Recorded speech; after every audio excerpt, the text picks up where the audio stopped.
Alrighty, so I got the timing cover back on, and well, before that, timing chain, oil pump, all that fun stuff. Now I'm getting ready to put the harmonic balancer back on, and some folks are a little confused as to how to install it. You know, some guys are brave enough to use the factory bolt.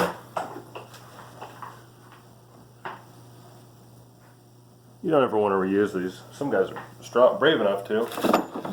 Regardless, here's how I install my harmonic balancers. I go to GM and I get an LS, either it's LS7 or the LSA bolt, crank bolt. 11570163. If it's still even in production. It's a hardened bolt. This one is reusable, but you can't use this for your earlier Gen 3 and Gen 4 application. Look at the size difference. It's an inch longer. You're basically using this bolt to run the balancer on to the crank, and then when it bottoms out, you finish installing it with your factory bolt. Problem is, if you were to install the balancer using the factory bolt, the shorter bolt, you're going to tear the first couple threads out of the crankshafts now. Not a good idea. Don't do it. Not a good idea. I mean, you could spend the 30 or 40 bucks on the installer kit, which basically it's a stud, a long stud, a couple washers, and a nut. Or I think this bolt was like $7, and I've used it a bunch of. No, I used a different one a bunch of times. So obviously lube your threads, lube the snout. Don't lube the front seal. It's a graphite style seal. You're going in dry.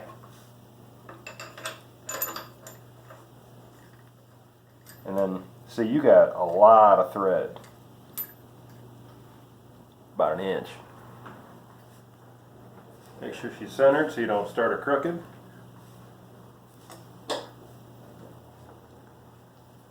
And then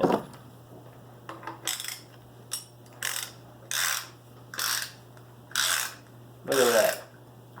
It's like butter.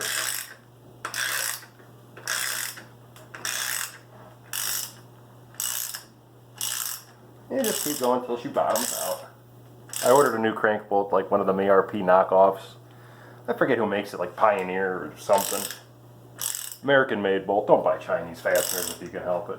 Oh, one more important thing to know. The front cover is loose. You got to do that on purpose. Front cover's got to be loose. So when you install the balancer, it centers the cover. So you're not going to, hopefully not get a leak here at the seal.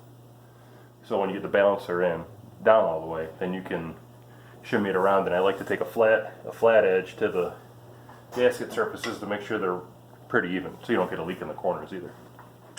I'll just keep walking this bad boy on.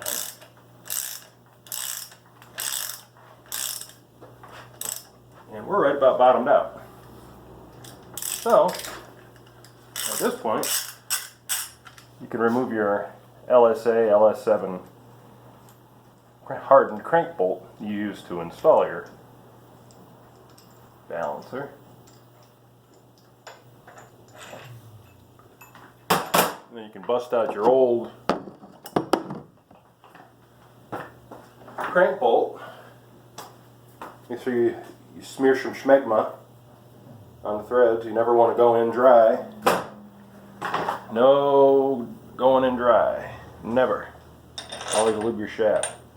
Boom. Look at that.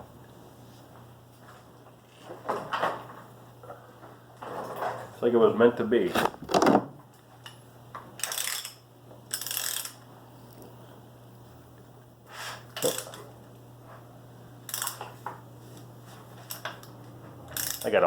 I gotta put a block of wood or something in there.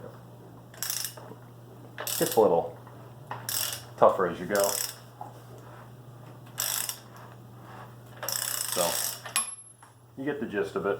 Use your factory crank bolt after you use the LS7 crank bolt to install your balancer. So at this point, I'm just gonna put a piece of block of wood against the crank throw and finish tightening it down.